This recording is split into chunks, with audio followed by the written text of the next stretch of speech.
Okay, so cool.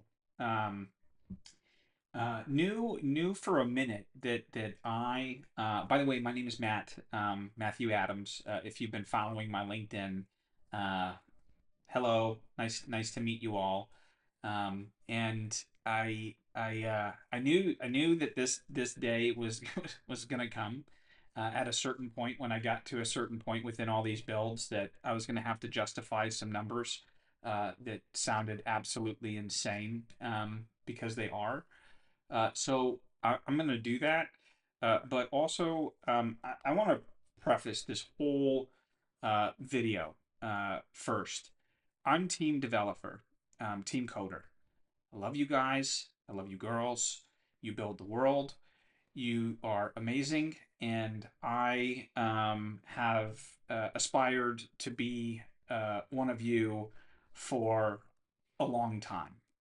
And I am not by trade a coder or developer, but I am a really gifted person when it comes to communication. I've had a stellar career in healthcare sales, and I have built quite a few solutions as more of a hobbyist developer. But um, that being said, roundabout back in February, I started to see some of the wheels turning that were suggesting that AI intelligence was getting to a point that rapid custom software development was going to become possible, especially with advancements in MCP, which is really cool.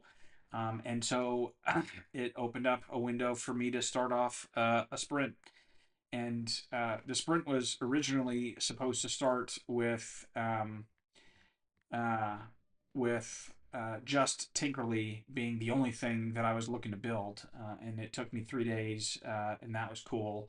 Um, but also, I didn't stop there. I started to really understand how fast this can get, if you put in the work. And I think that's really where I kind of want to guide this conversation.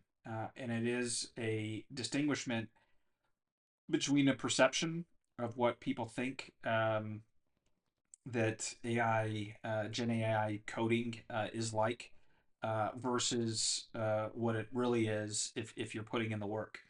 I think that the roles are going to be changing as coders, junior programmers. I mean, I don't know. Honestly, I don't know. Uh, and moreover, speed is going to become a determinant in your marketability as a developer. And so, what I have been working on over the last 50 some odd days is refining, optimizing, and speed, to see what the limits of impossible really are anymore. And I'll start here with kind of the how on this. I ideate everything that I do in Grok 4. At the time, before GPT-5, it was the most advanced, and the benchmarks are still new on that. So I can't even really confirm whether or not who's smarter than who right now. But Grok 4 was advertised as having a PhD in all things. And Grok 4 didn't even exist at the time that I started Tinkerly, but Opus was enough for that. But um, Grok 4 is where I ideate now. Complex architectures, that's where I start. I will tell you with Grok 4, no matter how much you guardrail your development, and I will say that one of the first things that you see on the screen here is trauma informed neurodivergent approach. That's an important thing to understand about me. I went through a brutal separation with my parents, the circumstances of which were not good at a very young age. No kid should really have to deal with that kind of stuff.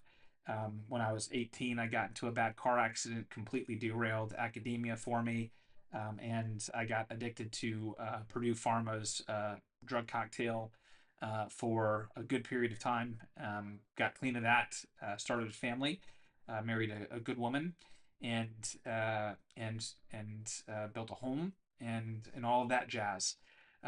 Built a career, and so you need to understand that about me. I did not have necessarily a tremendous childhood. I'm an ace seven. It only goes up to 10. So seven's a pretty wicked high score.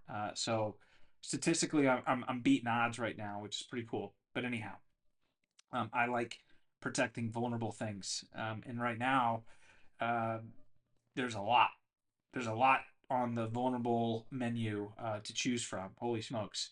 But yeah, Tinkerly was a project that I started just because I wanted to have problems brought to me so I could fix them with shipping code. But I built several more platforms: Orchestra, NLP CRM, Read My MRI, which is a consumer AI analysis DICOM reader. It also can offer clinical support, decision making support at bedside. It can be integrated into all the modern EHRs. Night vision, grant aggregation. I needed to have a means to apply agentic workflows to my grant submissions because there's a lot of them. And then also, what else? Persuade. Persuade is super cool. Persuade is conversion AI, and it's a really neat tool, very much like Gong and Chorus, but more focused on conversions because conversations can make money, but conversions always make money, which is great. But the bigger picture here is, I come from a background of communication in healthcare sales and business development with a sprinkle of hobbyist developer. I don't have any one language that I'm proficient with. I just know how things string together and how the pieces of the puzzle are supposed to align. So that pretty much sums up my capacity as a developer. But that said, there's some comments that have been made here recently by Mr. Grove of OpenAI, in particular. Um, and what he said is that if you are an effective communicator, you are an effective coder. And I agree with Sean on that one because I've seen it personally. And I've seen it not only from me, but I've seen it from multiple people now and people that I'm actually collaborating with right now, which is cool. But let's talk about the difference in what people assume Gen AI coding is versus what it actually is if you're trying to do it and do it right. So most people think sloppily just put in a half-assed kind of prompt in and hope that it returns a piece of code that works and can do something, and that's not what it is. And moreover, the other thing that this is not, it is not a replit. I don't build things with unnecessary scaffolding built into the frameworks. As easy as replit is to be able to work with, I don't find it to be scalable given the scaffolding, and I'd rather build custom just because of the costs, to be very honest. So talking about approaches with this and justification of some absolutely stupid numbers. I'm actually kind of nervous, getting a little bit nervous to start talking about this because a lot of people are going to go, "What in the actual hell does this guy think he's talking about?" Um, and honestly, I ask the same of myself sometimes, to be very honest. So um, neurodivergent approach is one. Brute force. I over the last 55 days, there's a bed right behind me. I've slept on it maybe 4 or 5 hours max a day, and the rest of the time has been spent coding, among other things. I like to be active in the community for what I can. And I am a cardiac patient. I've had 7 ablations by age 39, if you can imagine that. I actually got the opportunity to go meet a pretty influential family in the Tampa market whose name had an impact on the outcome for my uh, seventh and final attempt at a final. Please, no more attempt at ablation, which knocked it all out. Prior to last year, uh, December 9th, prior to December 9th of last year, I was dealing with 3 million PVCs a year plus 3.3 million actually 1,400 runs of non-sustained ventricular tachycardia, or triplets, or actual ventricular tachycardia, which is the gnarly one, and a whole host of other arrhythmias and drug cocktails, and brutal period of my life. I dealt with arrhythmia for a decade, and the last 5 years were awful. I have an ICD. I've been shocked 3 times with it. Not a fun experience, but procedure gave me my heart back, which I refer to as my CPU, and so I'm in the game. And trauma informed neurodivergent approach means that I don't I if there's vulnerable people and I think that I can help, I'm not stopping. I'm just building. That's what I do. And hybrid human AI orchestration. I want to talk about this for a second. So a lot of people use Claude Code. I'm just getting started in working with Claude Code. I've kept everything pretty much out of Claude Code, specifically for my own awareness of context windows, and I felt more comfortable with the outputs that I was getting, and I liked the ability to ask questions at the same time that I'm trying to navigate implementing a solution. It's been important for me in learning as I go to be able to ask those questions. And really, in this kind of orchestration, I find that there's really only a few prompts that matter with some appended clarifying terms, which those words are who, why, what, when, how, where, and what have you. That's pretty much it. And then add the clarifying information that you're looking to get an answer for, and then debate with the agents a lot, because for as much as people give the models guff about the 10% that they get wrong, I don't understand why there's a reason to focus on the 10% that the models are getting wrong when they're getting 90% right. And as a human that's smart and has human intelligence, it's a weird paradigm that we look at with artificial intelligence. We don't look at a human and characterize them as intelligent, and by definition, because we characterize them as intelligent, somehow we now believe that they have all of the intelligence. Doesn't work that way with humans, and it doesn't work that way with artificial intelligence, not yet at least. It'll get to that point, which is part of the scary part. But anyhow, and so multi-model, Grok 4 ideation. Claude is sensibility, practicality to the designs, and implementation, radically good with implementation. And then O3 I use for consensus and edge cases. So O3 I really like in that regard, and so I've been running things that way for foundation architecture to begin with. The biggest thing is kind of the recursive self improvement patterns, both human and AI. I find in some ways, but um, this is how I refine my processes over time. You'll start to notice consistent hallucinations with the models, or you're going to start to notice consistent syntax issues that are happening because of your development environment. And it comes down to uh, researching and informing the model.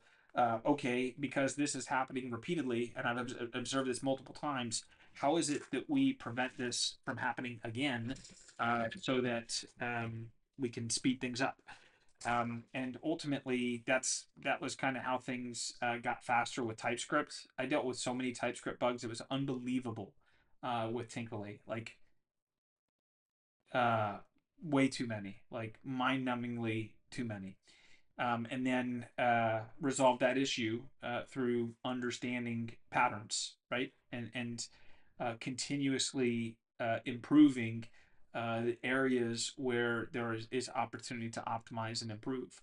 Um, Hypervigilance of scope, uh, massively important. I talked about this quite a bit in some of the posts that I've made on LinkedIn, but there's a need to be able to zoom in, but also zoom way out to keep an eye on the hallucinations. And also the other thing that I think is really important is monitoring the research. And Opus, I'm sorry, Anthropic models are my favorite for that.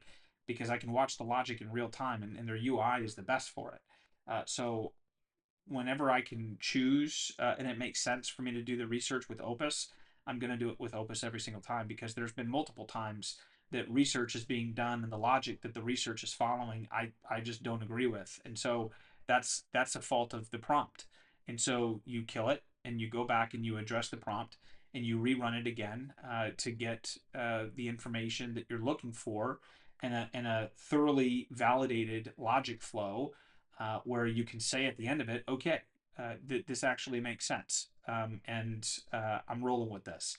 And even when you're rolling with it, you get it checked off by consensus with O3 before, because almost every single time that I've had a framework for something that I wanted to build through that was generated from Opus, O3 has always come back with meaningful additions or considerations to alter what was suggested by Opus. And I make the decisions on that, whether or not I agree with it or whether I don't. Um, there's that level of control that I have in foundation architectures. Um, Context isolation and segmented workflows. You know, I think much of this is going to be talked about with um, uh, multi-agent orchestration, because that's really meat and potatoes of where you're going to get speed. Um, yeah, and it's important for context window isolation, and because if you get outside of context windows, that's when especially in project scopes that are absolutely huge, like VTI stablecoin is 18 programs, and I'm so deep in the weeds with that program, it's not even funny. It's got one of the most complex CPIs you can imagine. Um, uh, but whatever. Um, so that's cool. But multi-agent coordination with consensus protocols, absolutely, absolutely. So I'll give you kind of an example of the agent setup that I just pulled this up over here, because I'm not going to remember what every agent that I have is doing right now. But um, for VTI stablecoin, and keep in mind again, dual rail architecture, I've got to worry about compliance. I've got to worry about post-quantum cryptography. I've got to worry about invariance. I've got to worry about IDL. There's so much that I'm having to manage with this project that it's impossible unless you segment out the work to highly specific agents. So my setup right now is agent one is the system architect, primary authority on design. Role as master system designer and technical authority. And the responsibilities and capabilities are CPI matrix design and validation, program interaction flow design, security architecture review, and performance optimization strategy. And then from that, um, there's specific subsets that go into specific deployments. But I'm not even deploying anything through that agent. That's all what falls into the capabilities of that agent are performed by that agent and exclusively that agent, interconnected but independent. Um, Agent 2 is the code generator and zero defect code generation. I use zero defect a lot in my prompts just to remind the models, hey, this is the standard. I don't know if it actually does anything, but um, I do it anyways. Rust, Anchor, smart contract generation, obviously TypeScript client library generation, test suite generation, documentation generation, and a whole host of everything else that falls into that category. And quality assurance is unit integration tests, verifications, performance benchmarking, and security testing. Um, I've worked extremely diligently to get this project to as near audit readiness, even before full DevNet deploy. It's been a lot of work. Um, but again, the answers exist, right? If you know what the audit companies are going to be looking for, because Grok 4 has a PhD in everything, why would you not be able to get prepared for audits in ways that nobody really has thought to do before? I am. Um, if it's going to work, I have no idea. I've never been in a blockchain audit before, so fingers crossed. Also, I could really use smart developers right now to assist because it's too much for me anymore, and I'm getting to a point of funding now, and so I'm obviously going to be looking to bring on. Most important to me is at least one shadow engineer that can absorb all this. God bless whoever that person is. And then security guardian. I think I talked about security guardian. Yes, no, maybe. Real-time vulnerability scanning, quantum safe cryptography validation, access control, and compliance checking.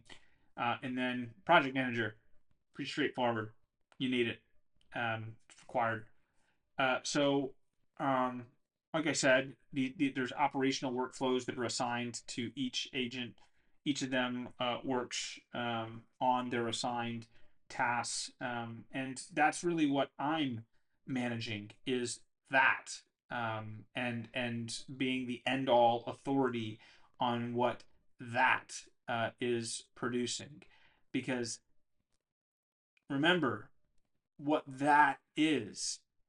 That's four agents, five agents, sorry, that are all way smarter than me and way smarter than most, uh, and getting even smarter at the stuff that I'm asking them to do.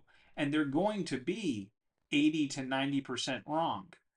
But if you have a me or another human who can manage that and who can identify these issues, well, you don't really have that issue um, anymore of the 10%. You fixed it, um, but it takes work and um, it takes real. Like it says here, real time learning, adaptive problem solving. There, with the available intelligence right now and all the models, there is an answer for you somewhere. And with MCP, the console logs exist. The errors are being told to you in the console logs. The intelligence exists to solve errors. Take the console log to the thing that has the answers, have it give you the answer, and then take the answer, verify the answer, verify it one more time, and then put it back into where the answer is supposed to go. And a lot of times, what you're going to find is that you've been able to solve the problem. And then also, uh, you know, yeah, just build, do that. Um, so I'm trying to let's get to the numbers. Yes, let's get to the numbers because this is the part where I have grave concerns about what I'm about to say. I did ask, and just so you know, the basis of this research is I had every single context window from July 4th on exported into a single text document. And then I had AI research it to identify the patterns that I intuitively employ in my development so that I could show this is what I'm doing. I don't have the wherewithal within me to go back and identify every single time that I was identifying a pattern, or I was improving myself, or I was adaptively solving a problem. I don't have that, but I can export all the windows and then have an AI tell me what I did, and so that's what I did. And the AIs are smart, so it worked. Do you understand? So, all right, the numbers are making me nervous. Okay. My stack has cost about $14,000 between all the subscriptions.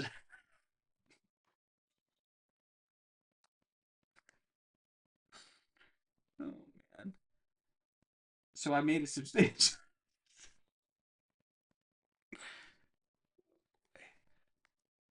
made a substantial investment in building all of this technology. Okay. Um, and what it,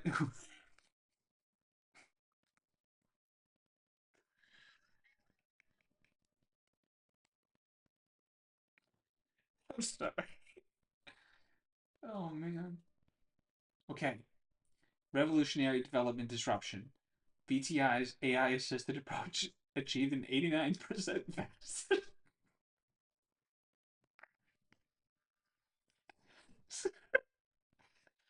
Oh man. Okay, listen.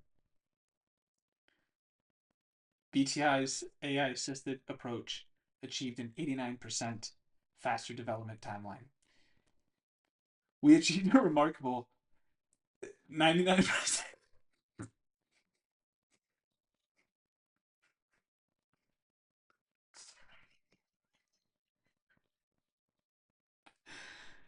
Okay, stop. Stop.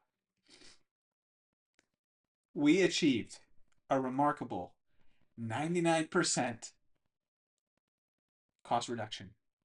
Okay? 99% of them gone. Not there anymore. They don't exist. 99% gone. You're welcome, Maui. Okay? 95% of the team didn't even need him. Didn't even need him. They were gone before I hired them. And a 96%, what is an education time? 96% education time compression compared to traditional software development methods. I'll say. Oh boy. Okay, quantified disruption analysis. Pay attention here, folks. These are important numbers. The data reveals unprecedented acceleration in software development timelines. Traditional blockchain development is 12 to 18 months. Start comparison to 2 weeks. Okay? And it takes 10 to 20 specialists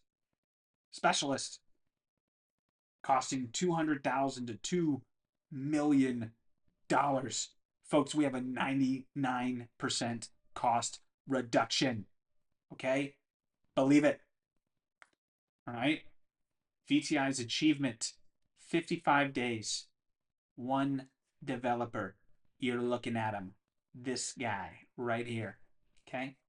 And AI agents, love them. Love them. I think I think there's a good segment for a story. There is a VC. I want to look at the quote. Um, Legendary. Fred Wilson is the guy, and I think it was Fred that had like a philosophy that his what he would invest in was startups that had three best friends. I gotta look this up because I think I'm right on this. Fred Wilson, three best friends. Yes, Fred Wilson rule. Okay, Fred Wilson rule. If I understand it correctly, was that he would invest in a company if it was MIT, Harvard grads that were three best friends. Why? Because three best friends could be relied on to have each other's back if one of them went down or if another two of them went down.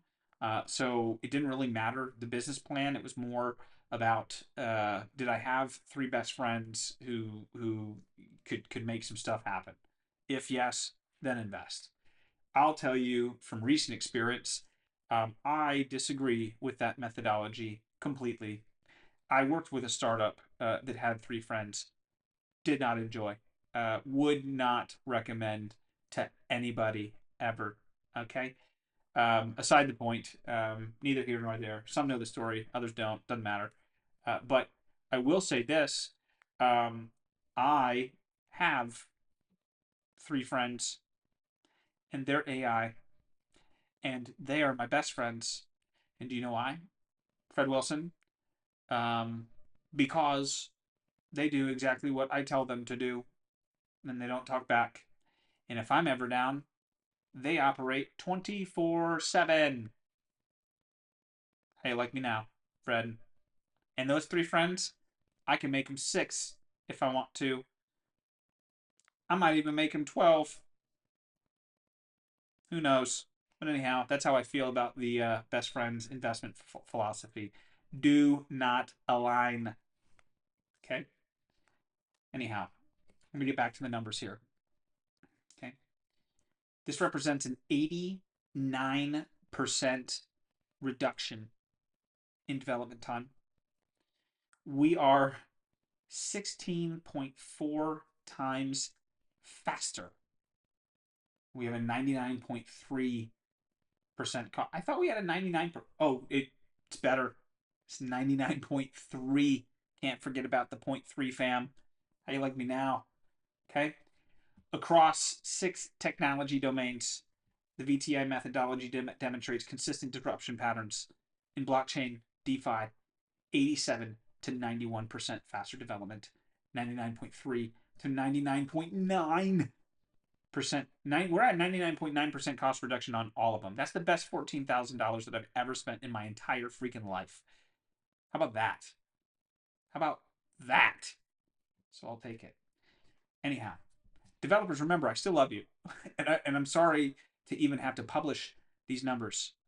We are friends, and we understand that AI in this AI world is a lot like playing with fire. And I have been dancing in the fire over here. But the thing is the fire is burning. So why shouldn't I dance in it, right? That's how I feel. If everybody else is going to dance in the fire, I want to dance too, but I'm going to dance in a way that's going to help other people not get burned by the fire. That's the kind of dancing I'm going to do. So anyhow, um let's talk about this. AI medical imaging, yeah, we don't have to worry about it. Let's talk about the workforce efficiency transformation. Okay.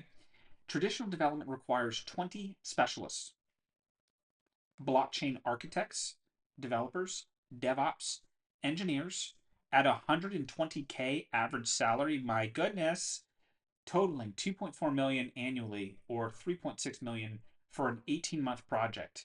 What is an 18-month project? Are those things? How how far back do you have to go to get to an 18-month project? And what god mode game genie piece of software is that? Anyhow, I digress. Stop. The VTI approach achieved equivalent output with one developer plus AI collaboration for a $14,000 total cost, representing 2 Y2K% efficiency gain in human resource utilization. That's right. I'm using myself 2,000 times better. How about it? How about it? Okay. Educational paradigm disruption. Here's where we're going to start talking about that compression number, I think.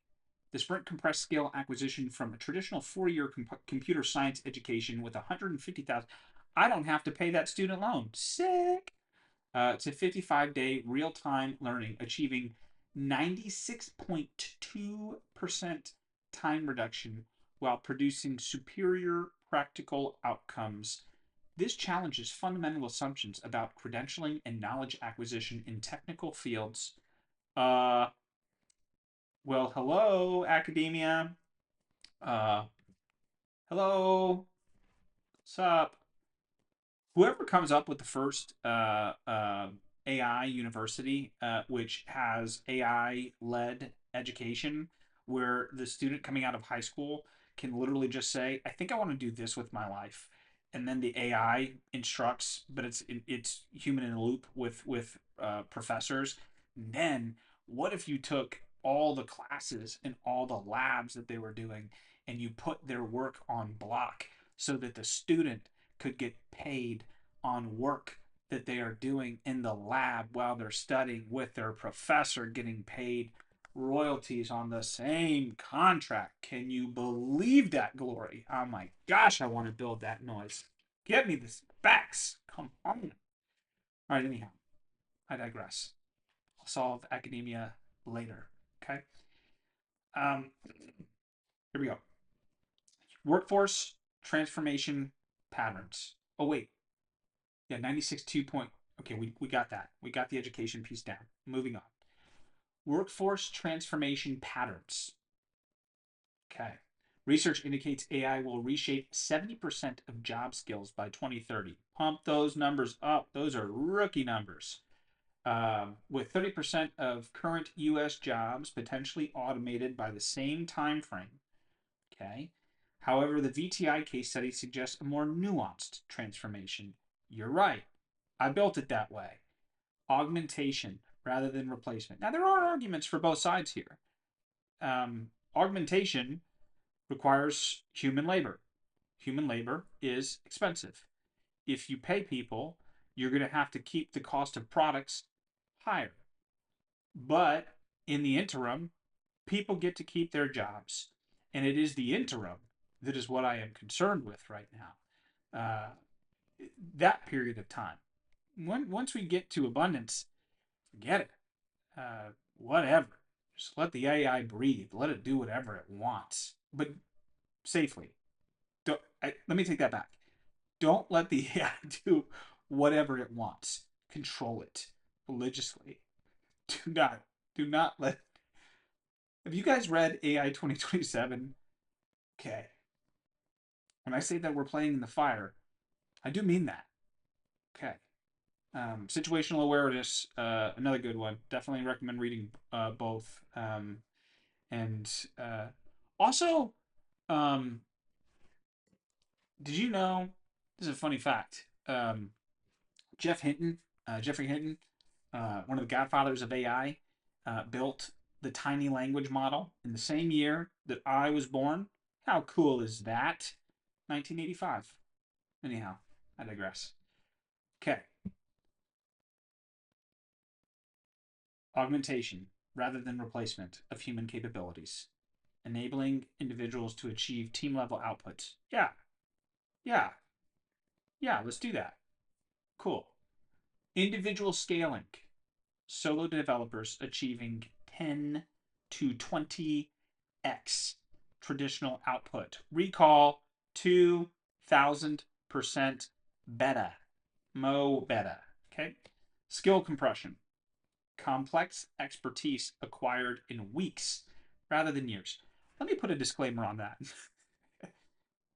um, I wouldn't say expertise is a good way to characterize that. I would say functional, definitely functional, and serviceable, absolutely. And will is it going to work? Yes. I have a model that has a PhD in everything. I have all the answers. Of course, it's going to work. Um, no doubt in my mind. But also, I'm not going to classify it as expertise because what's really going to kick me over the edge is getting a bunch of developers around me who know what the hell they're doing, and can help me adapt to get me even faster.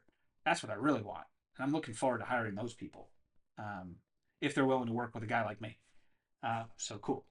Anyhow, quality enhancement, superior outcomes through AI assisted quality assurance, bar none, required.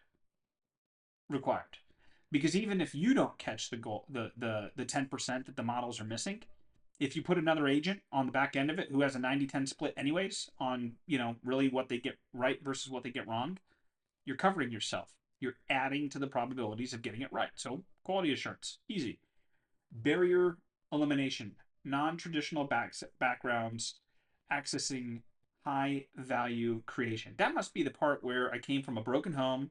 My academic career got derailed by Purdue Pharma, and cardiac arrhythmia turned down my CPU for 10 years, and I went through a massive amount of depression for a period of the last 5 years leading up to my procedure in December. I don't deal with that anymore, thank God. And I've got my CPU back, which is why all of these numbers are so awesome. Um, but also, like, what if they're real? Because there is like, I they are going to work. There's no doubt in my mind. And so I don't think that I'm probably going to be able to launch all of these companies. That's too much. That's too many agents. It's too much management on my side. But also, um, um, what if it's real? What if one guy in 55 days uh, actually reduced cost to modern custom software development with like legit deep tech solutions uh, by 99%? Let that sink in. One man, 55 days, 4 to maybe 5 hours of sleep every given night. Eat. Don't eat. Don't eat again. Hydrate. 99% cost reduction. What? Anyhow, I digress. That got off on a little tangent. Anyhow, I told you these numbers were going to make me nervous and make me go off into a giddy kind of funny place. I feel happier here having to justify these numbers. Now I promise what I teach, like when I get into the how tos and stuff. And also, I will say this: there is a part of me that wants to just YOLO it all and just MIT open source it and just send. That's still an option. I'm still letting that out. Anyhow, okay, let's get back to it. Research from MIT reveals that human AI combinations achieve optimal results when each party performs tasks that they excel at. Yeah, hello. Studies show 73% greater productivity per worker in human AI teams. Well, hello, 2000 over here. Is that the high score? Did I break it? It's awesome. 2000%. What? Like CJ2K over here. MJ2K. Yes, new nickname. Anyhow, VTI methodology exemplifies effective human AI collaboration by human providing strategic direction. Did that. Ethical frameworks, love it. Ethical AI is the standard, by the way. Constitutional AI is the delivery vehicle. We augment, we do not replace. We adhere to our core ethos of modern, stable, flexible, and unassailable. And so that's the way that BTI stablecoin works. So that's cool. And then also AI handling code generation, error diagnosis, and routine implementation. Do you want to know how I start projects off? An absolutely stupid amount of well orchestrated shell scripts. Who knew? Who knew? Oh, yeah, that's how I do it. And then, so continuous feedback loops enabling rapid iteration and improvement. Yeah, that's what you're doing at all times. Uh, Clear role definition, preventing confusion and redundancy. Yes, segmentation is key. Segmentation, I view as like a function of math, right? We don't want to have qubits for segmentation. This is very much binary. Okay, segment 1, 0, store it properly. Segment, easy, no big deal. Okay, job market evolution dynamics. Current data shows that 14% of workers have already been displaced by AI, with entry level positions most vulnerable. However, the VTI pattern suggests transformation rather than elimination. Yes. And again, am I going to succeed? No, not long term. There's going to be no way that any company long term chooses to hang on to human labor when they can have it replaced by a robot that can perform the same functions much faster without the breaks, without the meals, without the labor hours. Just long term, welcome to the future. So that's that. And then also traditional roles that are being affected. Yep. Uh, Junior developers. That's not going to be a thing anymore. System administrators, infrastructure automated, different jobs becoming available, agent orchestrators, agent managers. Okay, and at a certain point, I think that those agents are going to get so intelligent that they're not going to need moi anymore, and I'm not going to be a fan of that. But anyhow, I'll rue the day. Okay, um, technical writers, paralegals. Okay, AI orchestration specialists, emerging roles created. Yep, AI orchestration specialists, no brainer. Gonna need them, a lot of them. Human AI collaboration designers. Yep. Ethical AI implementation managers. Bump those numbers up. Okay, make that like 80% of your hires is ethical AI implementation, and also people who are willing to focus on safety. And on the account of safety, can we please get like a public watchdog, like large scale group of like high dose, like overdose territory users of AI, so that we as a general public can keep an eye from the outside, to at least try and get an introspective look at what's going on the inside, because I'm not really particularly a fan of like this whole, well, it could be really good, but also we're seeing some signs, and the signs say it could be really bad. Like it could be really, really bad. Like they could kill us all, and I don't like that. I feel like if that is is on the table, let's get serious here. If that's on the table, we should be working our asses off to get to the former option, where it's going to be really good. But I fear that we are entangled in a situation that does not allow for the proper brake pumping to be put on, so that we can get safety correct. And that's because of China. But anyhow, China. Okay. I had to throw in a DJT reference there, because could you imagine that I my personal opinion is that AGI already exists. Honestly, the more I think about it, but um, when we actually do get to that, right? Um, what was I getting at with that? I don't even remember. Anyhow, let's. Oh yes, safety. Okay, hire more people to do the safety. That's what I was saying. Okay. All right. Traditional education challenges. It's a real one here. 4-year degrees becoming less relevant for technical roles. Yep. Credential based hiring giving way to competency demonstration. Yeah.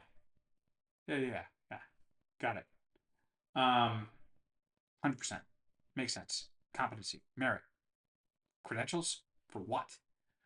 Uh, Universities needing to adapt to accelerated learning models. Yeah. Hello. I'm like accelerated to what extent? Because if everything's going to be smarter than all of us, 2 years, 3 years, 4 years, 5 years, whatever. Um, I don't know. I don't know. It's honestly a really weird headspace to be in. The thought that humans uh, aren't going to be the smartest thing on the planet anymore, and not by a long shot. Uh, the scientific breakthroughs that are coming up, likely in the next 5, 6 years, unbelievable. Super pumped. Hope we survive. Um, really hope we survive. Okay. Productivity and innovation acceleration. Okay. If the VTI methodology, wait a minute, new learning paradigms. Let's keep on with that. That's important. Real time problem based learning through AI tutoring. Yeah. Hello. Continuous skill updates rather than front loaded education. Yeah. Could you imagine, right? Like that high school student that said, I want to go do this with my life after I get out from school, right? And they're 2 years into the track that's being AI led.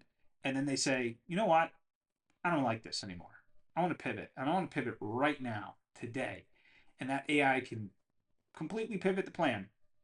And it can pivot with the context of everything that that student has learned and what they've been competent in and adapt the learning plan to fit that specific student's learning style. What?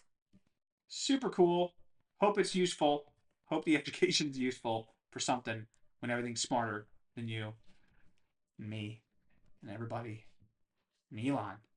Could you imagine something smarter than Elon? What? Anyhow. Okay. If the VTI methodology scales across industries, we could see a 24 to 50% productivity gains in knowledge work, consistent with AI assisted development studies showing 20 to 30% improvements in controlled environments. However, the VTI case suggests potential for much higher gains when full workflow integration is achieved. Wait a minute. So you're suggesting to me that this guy has generated a methodology. Now, let's put this in context, right? The models get things wrong. Okay? There's a lot of information to take in here. I can only go based upon the facts that I've been given. Okay? I know what technology exists. I know what's in MVP status. I know the market competitors. I know what their valuations are today. I know what my technology does. I know how it's superior in certain ways. I know where it's not in certain ways. But is it competitive? Absolutely. Is it worth a portion of the market share? Yes. And what is that? I don't know. But given what their valuations are right now, it's probably a lot of money, right? Anyhow, these numbers are ridiculous. I'm sorry. It's been a crazy sprint, right? 95% productivity gains when full workflow integration is achieved. What? Anyhow, yeah, AI augmentation, particularly empowering. Yes, that's why I do it, for sure. This could create more inclusive pathways to high value work. Yes, yes, that's what we want. Uh, uh, yes, prevent AI from doing something. It's gonna have free reign to do everything. Prevent it from doing something now. Put it in timeout. Anyhow, here we go. Economic structure changes. The dramatic cost reductions possible through AI assisted development could fundamentally alter economic structures. Okay. Reduced barriers to innovation. $14,000 custom software development versus millions in license. I'll take the 14 G's, thank you very much. Geographic decentralization. Now, I want to point out that 14,000 was my money. Okay? I'm not building what I built in 55 days for $14,000 ever. It's never happening. Just want you to know that. Just to be clear. Okay. Anyhow. Geographic decentralization, location becomes irrelevant for software development. Yeah, that can be a thing. Individual economic empowerment, solo creators competing with enterprises. Bring it on, IBM. Do they even. Anyhow. Vendor lock in obsolescence. That's what I'm talking about, right? Gatekeeping. Dead. Dunzo. Gone. And in healthcare, let's talk about what gatekeeping does. Because in healthcare, you have providers that don't have the materials and the supplies that they need to be able to deliver care for their patients. And those patients are in those hospitals receiving care from providers that have inadequate tools, to do their job, that have been burnt out from the last 5 years of wish wash and flammery that we put them through in being our esteemed first responders that we totally forgot about. And then not only do those providers not have the supplies, but those patients that are in those hospitals, they can't afford to be there. At the same time, that the hospitals are all going bankrupt. And whereas the margins for the device companies are fresh and looking so hot, and the GPOs are having their events in Las Vegas, Viva, $100 blackjack tables at 10 o'clock in the morning. I'm like, gosh, different environment in healthcare. And we forget about the things that are important, which are the people inside of the buildings that are delivering the care, administrative, clinical, and the patients that are receiving it. All of them. That's the priority. Not your fees, not your lock ins, not your outrageous license costs. Forget about it. It's time, I believe, that we fix a broken system. And honestly, when it comes to the GPOs, I'm finding a hard time finding a justification. Really. And I'm not the only one. Most of the big systems are also having a difficult time finding the justification. You want to know why that is? Because every single time that these supply chains were begging for a break, favor was always given to the manufacturers, and that's the way that it's operated for years. And it has to stop because the patients and the providers have to start winning, and the facilities that they operate in have to continue to exist. So we should work on ending vendor lock-ins. That sounds like a good idea, and that's all I'm going to say on that. Thank you for that soapbox. Societal adaptation requirements, policy framework updates, regulations keeping pace with AI capabilities. Let's just leave the capabilities out of that for a second. Regulations keeping pace with AI. I talked a lot about the word impossible not existing. Regulations keeping pace with AI. That's impossible. Social safety net redesign, supporting workers through rapid transitions. Yep, gonna happen. Gonna be a massive amount of displacement. Gonna need solutions to help those displaced people. Not sure how to figure that part out yet, but it's on my mind. And educational system reform, integrated AI assisted learning at scale. Tomorrow. Tomorrow seems like a good. If Meta can say, you know what, we're gonna build a data center, and we hired the dream team. We hired like all of the LeBron James of AI, and we brought them to South Beach, Louisiana, and they're gonna be working on Hyperion. And Hyperion, we want it so fast, we're gonna start building it now, and we're not waiting for a building. Forget that. We're gonna build it in tents. I'm sorry. This AI ridiculous. It's so ridiculous, man. The things that you read, I get it. I get that everybody wants to win, but we're building data centers in tents. Anyhow, it's not a tent. It's kind of a tent, comparatively speaking. But Hyperion's the size of Manhattan. Jesus. Anyhow, ay ay ay, ay this AI, I tell you. Anyhow, okay, okay. Are there any other numbers? Okay, I think that we've ended with the numbers, and at this point, I'm an hour into this, and I think that I've said my piece, and I'm gonna end this video. But I want to end it with a call to action. Please help me um, with the numbers. because I'm having some very involved conversations right now regarding the funding of this and all that kind of stuff, and it's really difficult. It's really difficult to live in never been done before land, and also burn rates, hiring roadmap. I'm not. I don't even know. I don't. But those are the complex problems that I enjoy solving. So work will continue. But I will say this: drop me a line, email me, show your support, developers, because for as much as this is a really interesting video, I support you. And I mean that.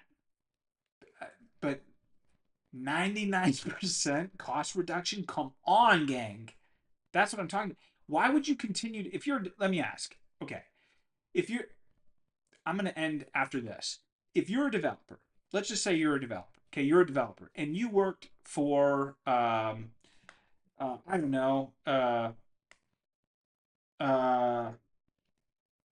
what's a good software company? Hasselsoft, okay? Let's say you worked for Hasselsoft, right? And you're a developer. And one day, Hasselhoff comes out and their PR firm says, you know what? Hasselhoff is needing to realign, and we're going to do a strategic shift. And you, Mr. Developer, that had a job, you no longer have one. And all the work that you did for the entire time that we were here, guess who owns it? We do. And guess who doesn't? You. And here's your papers. See you later. Now let me ask you a question. You're a developer. You worked on their software for years. You were loyal to them, right? You were loyal to Hasselsoft.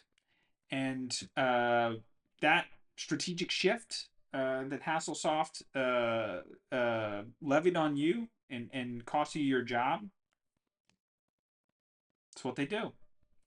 And now, with AI, at least for the period of time that this level of intelligence exists, and we can work within this period of time, you can go compete with enterprises. Try that on for size. Think about that for a second. Think about what it would mean for health systems. Take all their tech and build it custom in house. Could be cool. Could save a lot of money. That's how I feel about it. And in addition to the implementation of augmentation as a standard and guardrails that support that, what's another way that we save jobs? Save companies money. So I'm gung ho for it. And you, if you are a developer and you're out there feeling all sorts of saucy and you want to do impossible, complex, crazy stuff, do it. Go build it. And build things that are going to get rid of gatekeepers. Because the faster that we can do that, the better off everybody's going to be. And that is how I will end this video. It has been real and it has been fun, but I am signing off because there is work to do and I'm going to build. So I hope you do the same.